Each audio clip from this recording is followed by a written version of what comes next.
Hello, good evening. It's the beginning of another week. Welcome. This is Ghana Tonight. We're live from news about Desawe Kpandai. Also live on TV3 Ghana on Facebook and on DSTV channel 279.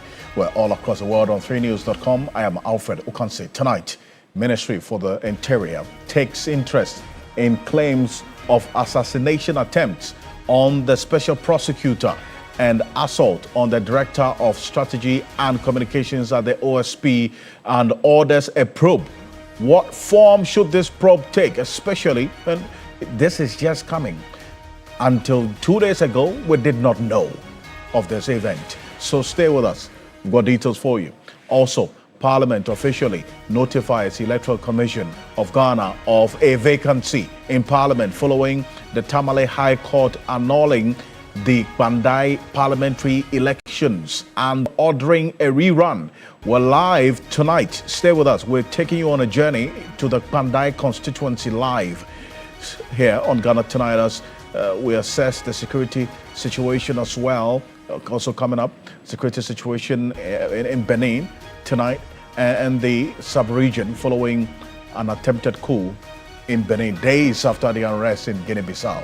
No, it's just getting quite worrying, a development to say the least. Now, questions have been raised about the economic community of the West African states, ECOWAS's mettle, and also the locus in this matter. Let's stay with us. We'll be having a security conversation tonight. You're an integral part of the conversation. Let's hear from you. The hashtag we're using is Ghana Tonight on Facebook and on X. Let's get talking.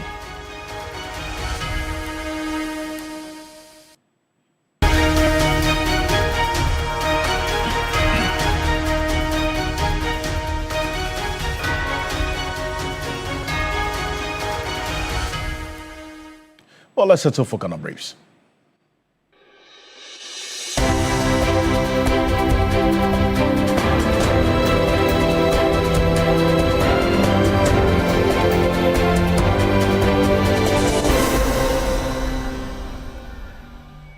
The Clerk of Parliament has officially notified the Electoral Commission of a vacancy in Parliament following a Tamale High Court order for a rerun of the Kpandai parliamentary election.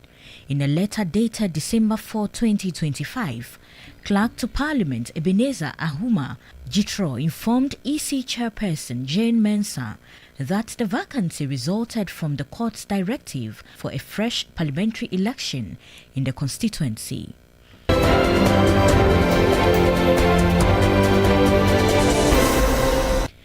The Boku mediation report is scheduled to be presented to President John Mahama on Thursday, December 11, 2025 at the Jubilee House. A number of key institutions and dignitaries, among them the National House of Chiefs, the Peace Council, the Christian Council, the Chief Imam, the Catholic Secretariat, the UNDP, selected regional ministers and the National Security Coordinator have been invited to attend the meeting.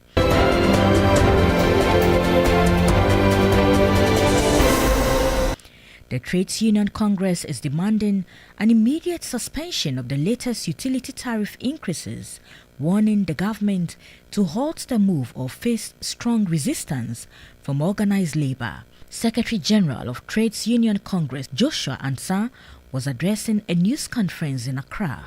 In the spirit of fairness and mutual respect for our social partnership, we demand that government suspends the announced tariff increases. Government and PRC should, as a matter of priority, immediately engage as agreed to exhaust the consultative process.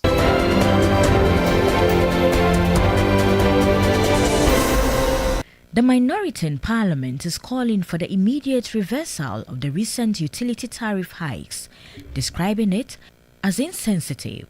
Addressing journalists, the ranking member on the Energy Committee, George Kwame Abuaji, says the proposed tariff hikes reflect failed leadership and poor policy choices that will worsen Ghanaians' living conditions. This year, you get $80 to $90 million losses. Why does the government ignore this reality and instead impose measures that further impoverish Ghanaians? Instead of fixing the system, the government has chosen the lazy path of shifting its failures onto already sovereign consumers. This will completely wipe out the meager 9% wage adjustment for 2026.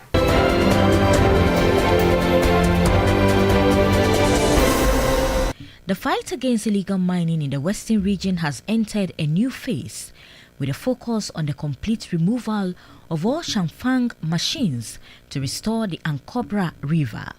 The leader of the Anti-Illegal Mining Task Force and the Western Regional National Security Liaison Officer, Brigadier General Musa Waja, retired, warns any illegal miner found on the river will be dealt with.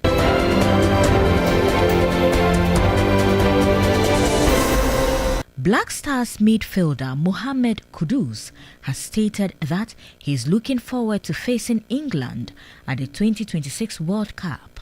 Ghana were drawn in a Group L alongside the 1966 World Cup champions, in addition to Panama and 2018 finalist Croatia. Their approach is their part of the game, but I think to qualify for the World Cup alone is a big statement from us and shows what we can do, you know. So there's still a bit of time till that, so just focus here for now, and then definitely we'll prepare towards that as well. But it's good to have England in the group.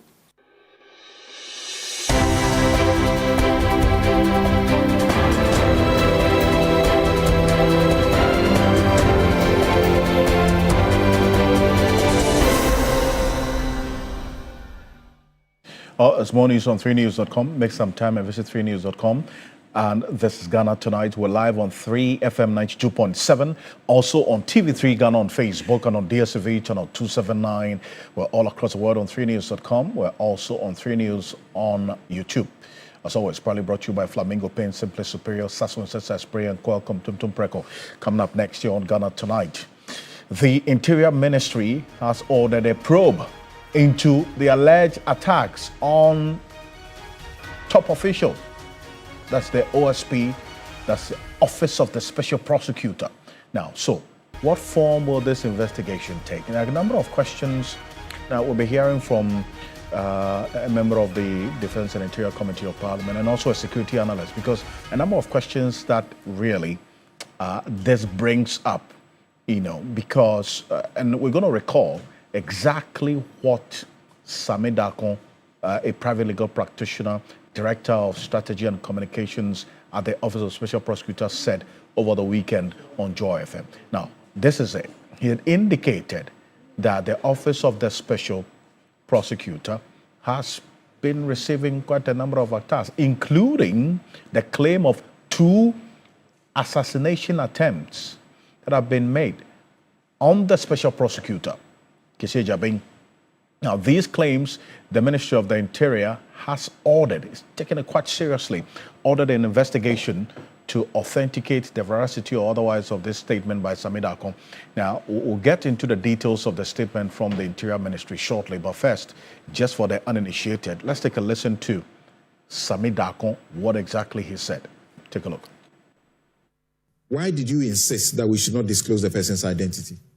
Well, because the men and women in that office, they do a lot of covert operations. And it's important that we protect their identity. That's why we have been uncomfortable when even Martin Pebu keeps mentioning names of officers that he meets in the public. Because, like Mr. Fuseni said, they have young families, and this is a very dangerous job. I think this matter is well known. The Special Prosecutor has survived 2 assassination attempts. What do you say again? So the Special Prosecutor has survived 2 assassination attempts. And yet, there are so many things that we don't put out. Myself, I've been handcuffed and beaten before by 17 police officers, dragged out of my official police? duties. Yeah, in the past. You, that is a police. I think he has police powers. In the past, because there was a clash, right? So the work that we do is dangerous. Myself, I don't even live at one place. And the same, because people say that you are the face, you are talking, and like Honorable Fuseni said, these people are very powerful. The people we are dealing with, they are very powerful. I'll give you a typical example of one case. There's a case we are doing about fuel diversion. in which people have taken 800 million Ghana, 600 million Ghana, 80 million Ghana, and you're asking them to pay, and they're saying that the money is gone. They say, sell your assets and bring us the money. And you think that such people, they won't be happy when you are not there. They will be certainly happy, and they are not going to sit down and just allow you to be. We have put before court former commissioner generals. We have put before court one of the most powerful men in Ghana.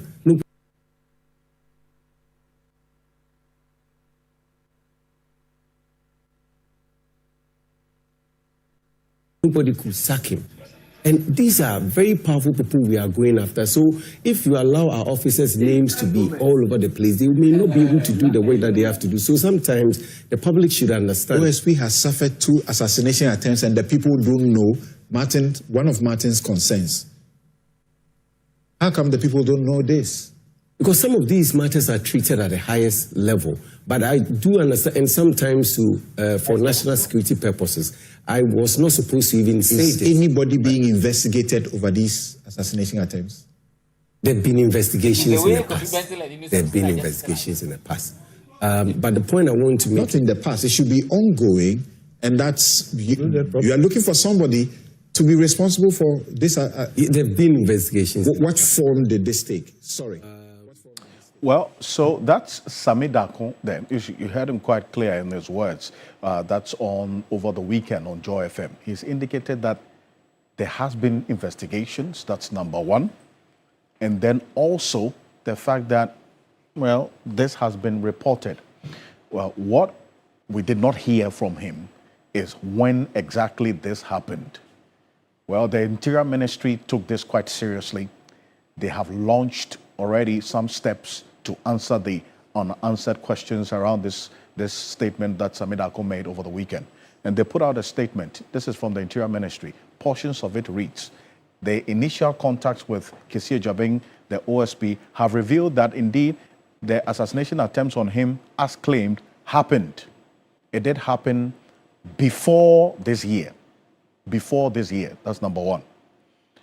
There is no record or report of such threats against his life at any police station or at any of the state security agencies in the country. That is the second thing. That is contrary to what Sami Dakon is heard saying in this particular video, that one, it was reported, number one, and two, it has been investigated. According to the Interior Ministry statement, there's no record or report of such threats against Kpandai Jabing's life, any assassination attempt against Kpandai Jabing's life, or at any police station, or at any of the state security agencies in the country. But the statement does confirm that indeed this claim happened with the contacts that they made with the special prosecutor. The second thing is, since crime does not expire, the ministry has ordered a full-scale investigation into the claim of assassination attempts. 3, the ministry has also ordered an investigation into the claim by Sami Dakon that he was handcuffed and beaten by 17 police personnel. That's another statement he made as well, that he, Sami Dakon, was handcuffed and beaten by 17 police personnel. Now, we didn't get a bit more detail into that claim as to whether that was also reported and investigated, under what circumstances was he beaten by 17 policemen. That much detail we didn't get. The ministry says they will update the public on the outcome of these investigations and the actions to be taken. The Interior Ministry reiterates its commitment to protecting all lives and properties to ensure that all Ghanaians can conduct all their lawful affairs without any fear for their safety. That's the statement from the Interior Ministry. Now, they're asking quite a number of questions and indeed trying to get into the details of it. Richard Kpandai is a security analyst joining us on Zoom right now. So, Kpandai, I start off from the point that the Interior Ministry statement starts, that yes, when they contacted Kpandai Jabing, he confirmed that indeed there was that assassination attempt, but What is crucial is that the ministry says there's no record of these two assassination attempts being reported at any police station or any of the security services. But Samit Ako says it was reported, it's been investigated. Whose report will you believe? Let's play the devil's advocate here. The threat of assassination is a huge one. And to the extent that the special prosecutor performs a huge responsibility in this country, I am very happy that the Minister of Interior has asked for quick investigation into this particular matter. Even though we are not aware the agency leading these particular investigations, I would not be surprised it will be the BNI or the police, because both of them can handle these investigations as quickly as possible. The other point that needed to be made forcefully is that because Samit Ako said it was reported, it presupposes that it was reported at the office of the special prosecutor and they tried to investigate it themselves.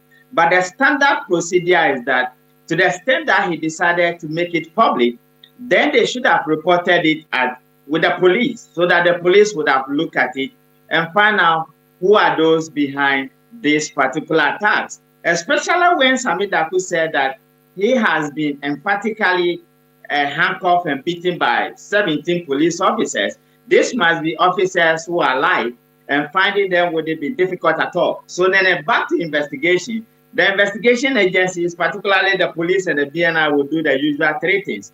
They will verify to confirm the claim, they will authenticate the genuineness of it, and they will ascertain the truthfulness of it. And to that extent, they will update the Interior Minister as quickly as possible when the job has been handed over to them. It's just basic that the onus lies on him, as in, even if you're tackling the Samit Ako bit because you went in there, but if he was, or if he suffered this, he says that the 17 police personnel handcuffed him and beat him up. I mean, it's incumbent on him to have also reported it, is it not? I mean, and then there is some record of that at a police station, at the least, isn't it? Definitely, yes. And what would have happened is this. The nature of this particular case means that the special prosecutor and Samit Ako himself would need to cooperate with the investigators. Their level of cooperation would determine how far this case will go. Once it becomes the usual antagonistic approach that we against them or they against us, it's going to make it a little bit more difficult. But we'll expect high levels of cooperation and continuation in this particular case, considering the timing of the statement he made and the details of this particular statement. But I agree with you, the standard procedure is that they should have reported it at any of the police stations, at least for the cases of such nature to be investigated. But having said that, crime has no expiring date. And for we as investigators, once the job has been handed over to us, we will go in there and do what we do best to find out who the perpetrators are against the special prosecutor and against Samit Ako. And you see, you make the point quite clearly about the context of the timing.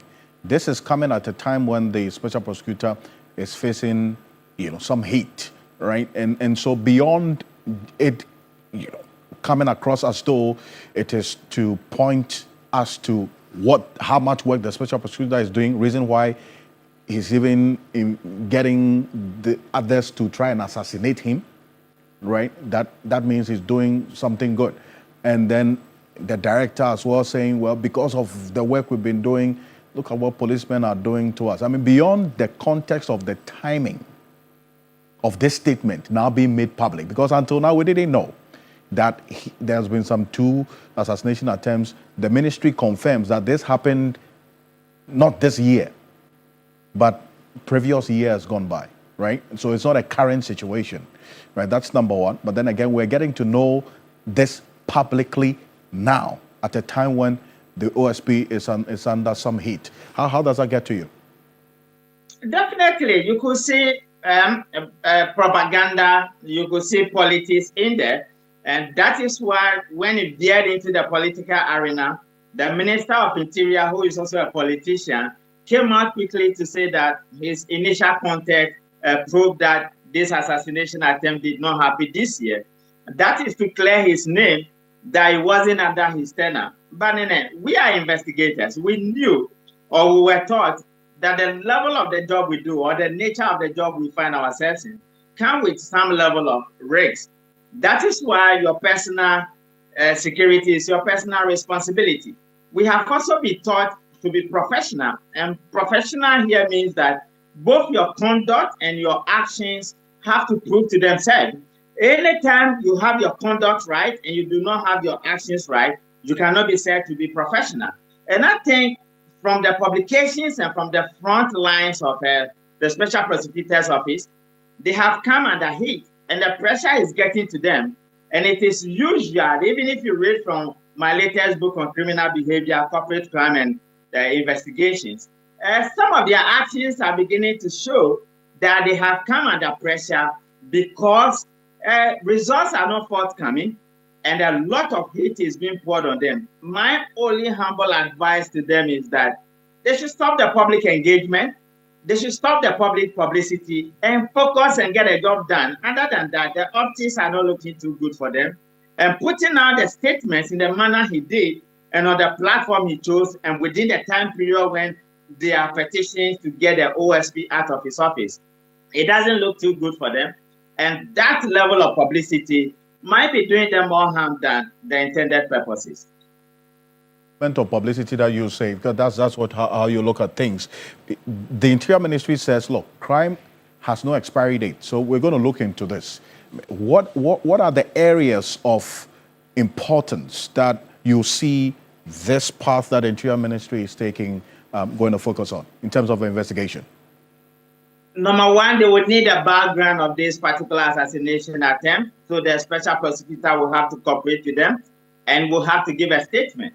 Once the background statement is given, the initial one, of course, no matter how scanty it is, then the investigators will do the assessment and find out where the likely clues are going to come from. So they will go to bed, knowing very well that they have to do the three things which I spoke about earlier.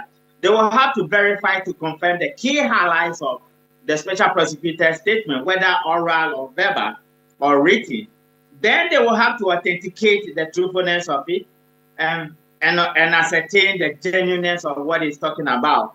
Then they will touch base within the time period and make sure that all the touchable areas have been fully assessed in making sure that they unravel whether there has been assassination in the first place. And if it does, who are the people, who are the likely people who will be behind, and they will want to dig further and go after them. If such a thing do not exist, they will make the Interior Minister aware. Because we are investigators, we are objective, we do not have sides, we will not take sides, we will get a job done, and whatever we see is whatever we will report. And you can trust the police on this one, and you can equally trust the BNI officers on this one. They have the full capacity to investigate this case, and it wouldn't get swept under the carpet, particularly when there are political connotations and there are publicity connotations, and it's coming within a period when there's a lot of agitations against the special prosecutor and the outcome of the job. Well, I thank you. Richard Kpandai is a security analyst. Thank you. Thank you so much for joining us here on Ghana Tonight. And our sources close to the Ghana Police Service as well is just giving some strong indication and signaling that the police is also going to take some steps to investigate the claim by Sami Darko that he was handcuffed and beaten by 17 police personnel.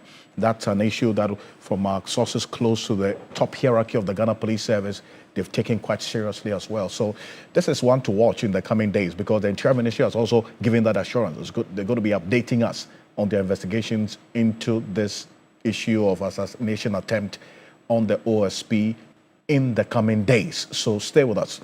When it comes, we'll tell you here on Ghana Tonight. But coming up next, Parliament declares a vacancy after the Tamale High Court announced the Kpandai parliamentary election and orders a rerun.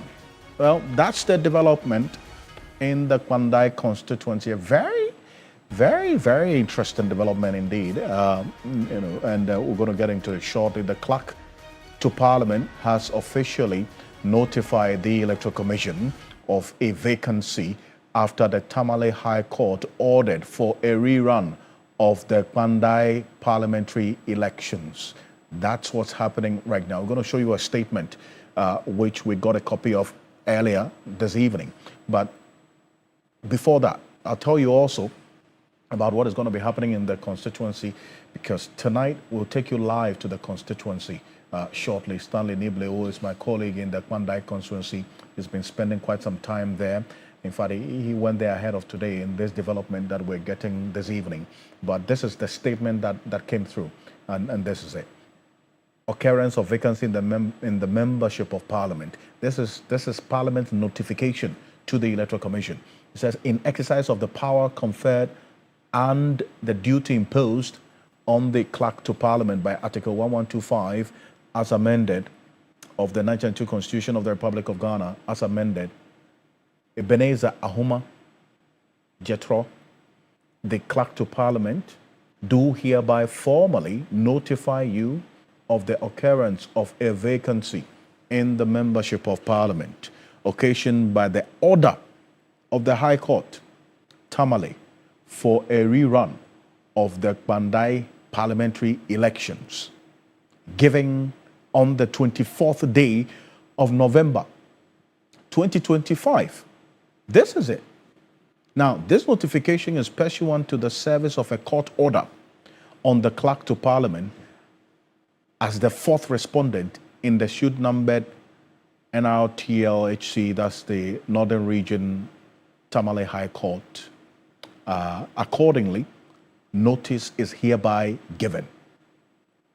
That is the statement that came through from the Electoral Commission. In fact, this is they notifying the Parliament, notifying the Electoral Commission of the vacancy in Parliament. But then again, bear in mind that there's already, as we do know, a motion of stay of execution on this particular ruling, and also there is a motion of certiorari filed at the Supreme Court, all targeting this particular ruling by the Tamale High Court. Now, it stands to reason exactly what Parliament also took into consideration in going on this path. Stanley Bleu is my colleague, and he's live in the Kpandai constituency right now. Stanley, appreciate you. Thank you for joining us, right? And on the streets of Kpandai, it's quiet, but there's a lot happening in the minds of the people you've been speaking to, is it not? Yes, Alfred. The street of Kpandai has been very calm, serene. Those who are selling, when you look at behind me, those who are selling are selling, those who are sleeping, those who are also commuting are commuting. And just this afternoon, through the media, the constituents became aware of the declaration of the Kpandai state as vacant in the legislature. And ever since the news came in, everybody took the news in their stride. Like, everything is normal. Everybody was just going about their daily activities just like that. And today, for instance, happens to be Kpandai Market Day. It's a very big market in Kpandai where a lot of people from within Kpandai and then beyond Kpandai come in to trade on these days. So when they came, they got wind of the information, but for them, they are okay. It's just that they came to trade, and so that is what their focus were. But then,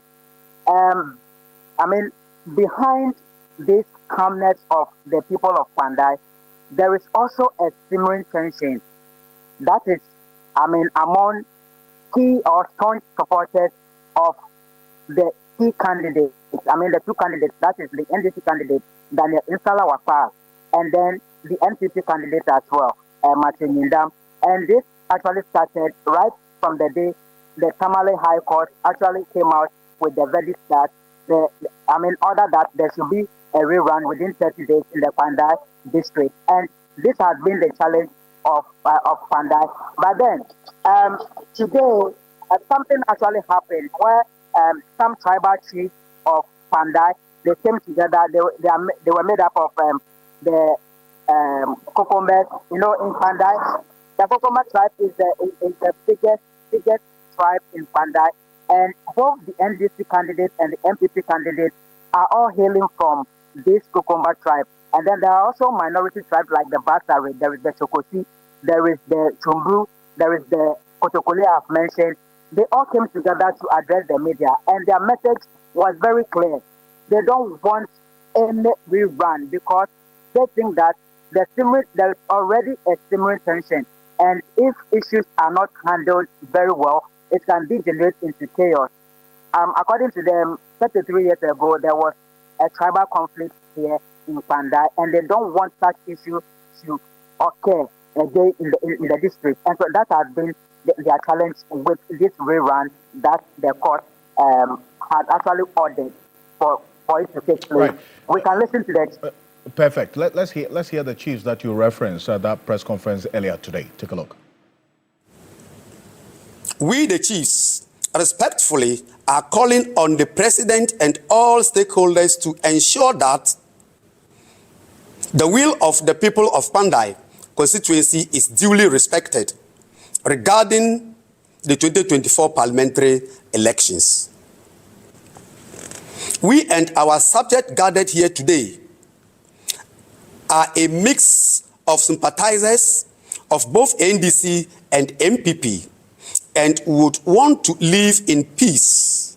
And so we say, no rerun in our constituency. We do highly respect the ruling of the court, all right, but we are all of the strongest view that it will not bring peace if it is upheld. We will not tolerate any attempt to use violence to change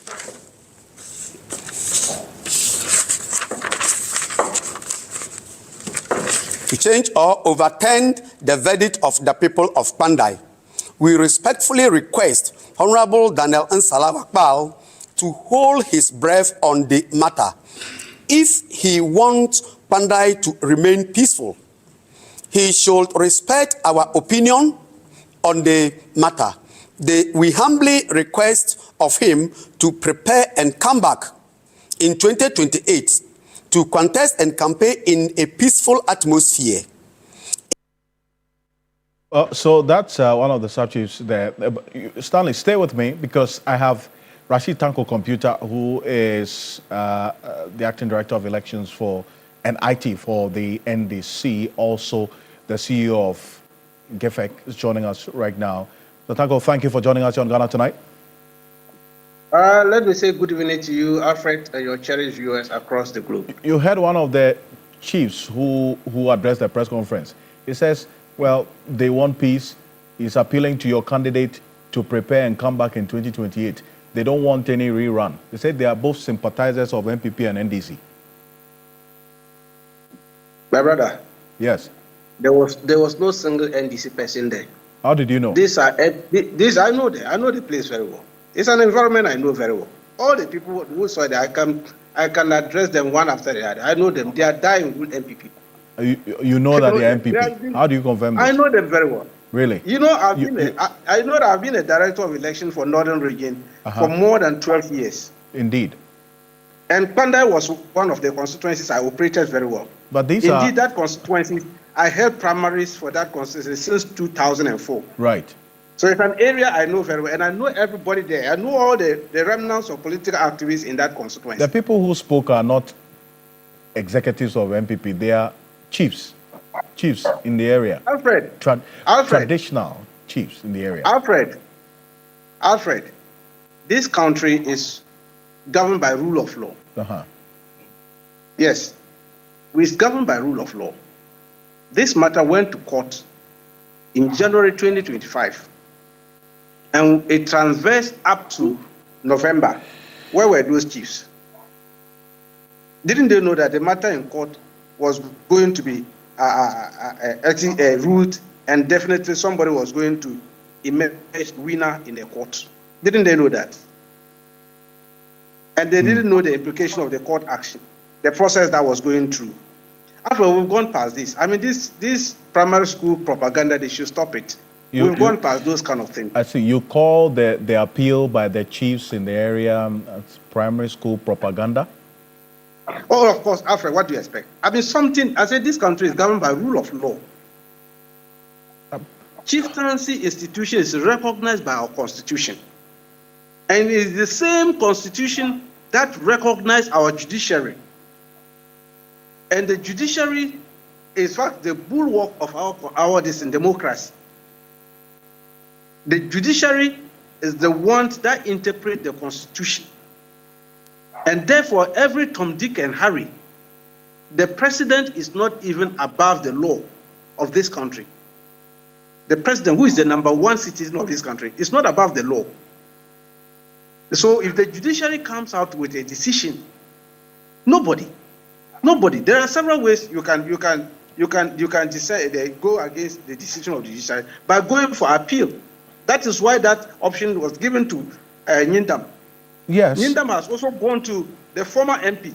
He has gone to Supreme Court, asking for the Supreme Court to quash the decision. These are his liberty. These are all rights accruing to him. He doesn't hold on somebody to go and say, I'm organizing press conference and say they shouldn't be rerun. They should be rerun. They shouldn't be this. They don't have those powers. You're it's already, unfortunate that. I see. You're already referring to. They have gone that path. I see. You're already referring to Matthew Nyindam as a former MP. I say Nyindam has been in the constituency for the past 4 days. Doing what? Mobilizing and organizing this kind of press conference. We had all this intelligence. He's been in the constituency, moving from one place to another, appealing to them and telling them that they should assist him to come back. He just wanted to be there. He's left with some 3 years to go. That's why he's been telling them. But you see, this development in Parliament. Now let's shift from the constituency to Parliament. Today, Parliament wrote to the Electoral Commission notifying the issue of a vacancy in the House. Is this one that you expected that Parliament will do, taking into consideration the motion filed by Matthew Nyindam and his lawyers for a stay of execution, and also that motion of the application of certiorari at the Supreme Court, all against this particular ruling of the Tamale High Court? Were you expecting this development from Parliament? Right. Me, I'm not surprised at all. I've been expecting this from Parliament. The day Speaker ruled that his days are numbered, he was going to end his stay in Parliament on 1st December. I knew the die was cast. All along, we all knew. Look, I've been telling you, MPP and their propaganda, they are not helping their supporters. That is the problem I have with them. They should let their supporters know that, look, we are going in for this by-election. We've lost it. We've lost the case. Instead of them telling them this is the truth, they won't tell them. They are still doing propaganda. Well, they're of the view that to the extent that there's a pendency of an application, not just at the High Court, at the Supreme Court as well, and the Court of Appeal, for that matter, the Court of Appeal and the Supreme Court. This application for certiorari and the motion for stay of execution as well. So to the extent that there's a pendency of these applications, they would have expected that Parliament to take that into consideration. That's one of the views expressed about this development of Parliament writing to the Electoral Commission today. Alfred, notice of motion to move and the notice that they filed. It was a notice that they filed at the Tamale High Court. And that one, they've given them 17th to come and move the motion for the stay of execution, 17th of this month. So as we speak now, there is no stay of execution. There's nothing like that. They are yet to move the motion on the 17th of December. It has not been moved. So as we speak now, there is no injunction whatsoever on the decision of the High Court. There's none. That appeal to, they are talking on their mouth. We've all seen that, what they have seen. After they've seen the ruling, they've abandoned that process and they've rather run to Supreme Court, or statutory, expecting that the Supreme Court should quash the decision of the High Court. And we're going to battle them out on the 16th on that one. I see. But the basis on which they are filed the case at the Supreme Court is completely baseless. It has no foundation. I see. I want you to take a listen to... I'm telling you, because they are saying that we filed the petition outside the 21 mandatory day. Yes. The notice, look, let me tell you, Alfred, that's one thing they are not telling their supporters. The Gazette of the parliamentary election results was done on 6th January. It was Monday, 6th January 2025. And we filed our petition on 25th January 2025. Calculate 6th January to 25th. How many days? Okay, but then I want you to take a listen to the Member of Parliament for the Menchia South constituency, Nana Ejebafwe, who he spoke to Joy FM earlier today. He's of the view that, look, I mean, this is a surprise. This is one that was least expected, and he gave reasons why. Take a listen. I'm very surprised, extremely surprised, because of the Speaker's ruling last week. I'm so surprised because I'm aware that a motion for stay of execution has been filed and same has been served on the clerk to Parliament. I'm also aware that there is also a motion for certiorari which was filed at the Supreme Court. Now, having filed all these processes, particularly the motion for stay of execution, which constitutes a stay of execution, pending the determination of the application, it looks like someone wants to beat all the legal processes. And, you know, it's very, very surprising. I don't know why the haste.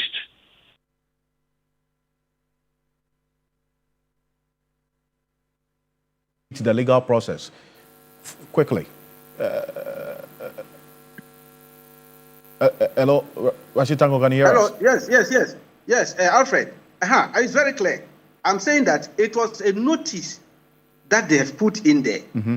They've put a notice of stay of execution. It's a motion that they intended to do. And the Registrar of High Court gave them 17th November to come and move the motion. That doesn't mean that it has arrested the decision. There is nothing. There's no injunction whatsoever on it. So the Speaker was right when he ruled that the man had up to 1st December to vacate. So after 1st December, he ceases to be an MP. Because as we speak now, there is no... Look, the fact that they've gone to the Supreme Court, if you go and file certiorari, does that mean that it's an injunction process? Does that injunct the process of the High Court? No. Until the Supreme Court rule otherwise, the decision of the High Court still is still in force. Okay. Well, we're keeping an eye on the constituency.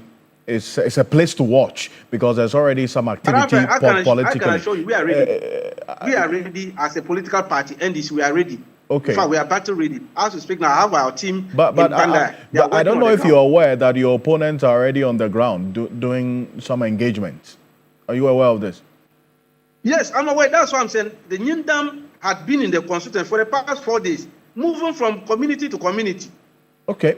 Appealing to them for clemency and appealing to them to have sympathy vote. Should we go for the election? That's what he's been doing. Well, we have a video of him. People are here doing propaganda on TV, on radio, and all over the place. In fact, the Electoral Commission, by tomorrow, we are expecting that they should come out with a timetable. They should give it a date for the election. We are ready. We are battle ready. We are expecting that now that they've gotten the letter, they have 30 days to organize the election.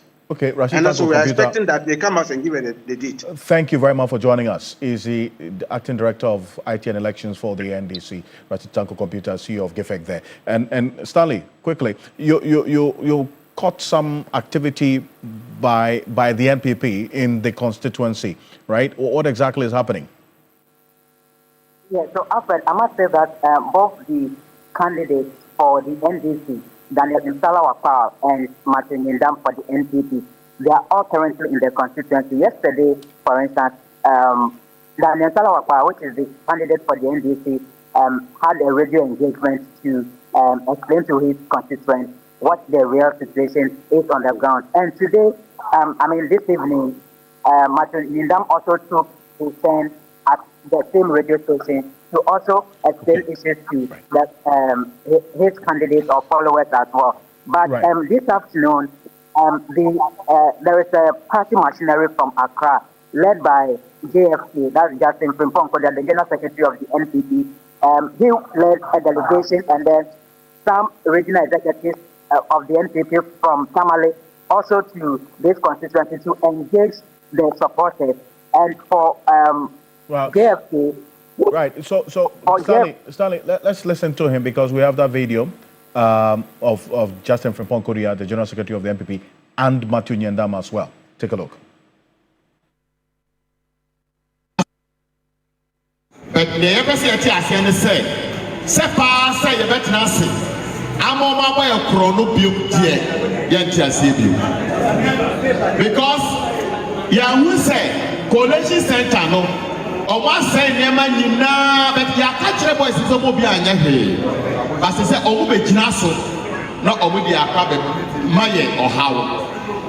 Your mom say election, Pepper Kpandai help you because election is winning. Obia Moko, BPNC, police station 152 Nina, into Kwanya Day, Obia on the pink sheets. Yako court no, almost 152 pink sheets in Nina. Yes, you were there, 152 pink sheets in Nina. But some of you bet us a pass on the boy chrono tier, and the other day, then tears. Yes, sir, I am not pad the Apocano court to LPP for Munda.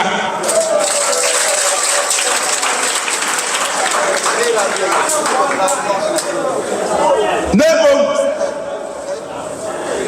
you tell their court near them, Ebeka. Nami Pengu, Econoa. Yet, you deserve Nano Yafa. Nampo, Messi Ampo, see a court, na court Nacase, and some that day Yakenina, the Nina so. No more dear man this year, in the shaker. Well, that's Justin Frimpong there. Well, and Stanley, thank you so much for this update. He's in the Kpandai constituency, so stay with us. He's going to bring us a lot more. This is your election command center, and Stanley Blewu is in the Kpandai constituency, already monitoring the activity on the ground for us. We're back shortly after this quick break. Stay with us. This is Ghana Tonight.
Welcome back. This is Ghana Tonight. It's a development that we're keeping an eye on because two senior military officials taken hostage during Sunday's attempted coup in Benin have been freed, a government source told international media, the BBC. It remains unclear now how they were released or if other hostages are still being held. And what we do know as well is that Ghana has initiated processes to deploy its contingent to ECOWAS standby force mission in Benin, following that attempted coup d'etat in the country on Sunday.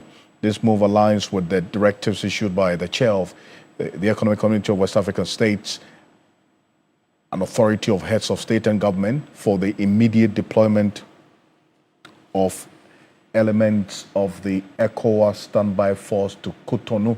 So a group of soldiers, as we do know, appeared on state TV early in the morning to announce they had taken over. Well, this brings this concern, which we're going to be having a big conversation on as to what's happening around us. And I'll show you this finally before we go. The heat wave in terms of the map of the coup d'etats on the continent. In Mali, the attempted coup d'etat in Guinea-Bissau, now Benin, and then also the coup in Guinea sometime in 2021, Burkina Faso, as we do know, and then also this attempted coup in Niger. It's a lot that's happening on the continent.